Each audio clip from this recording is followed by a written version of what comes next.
walay pulos in compared sa iyang pagkaila kay Jesus Christ, no? In compared with the infinite value of knowing Christ. Na infinite buti pasabot walay katapusan. Infinite value of knowing Christ. So ato makita din ha na ah, na-experience gyud ni Paul kung unsa gyud ang pagkamaayo sa Ginoo sa iyang kinabuhi through Jesus Christ, no? So as I observe and atong basahon pag-usab, no? Because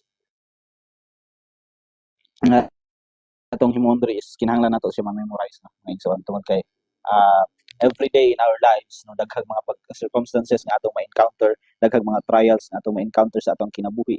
So we need to memorize the word of God so that every time nga maka-encounter ta og mga challenges, uh, pwede natong balikan ang mga pulong sa Ginoo, no? Pinaagi sa pagpahinumdom or pag litok lang sa mga pulong sa Ginoo.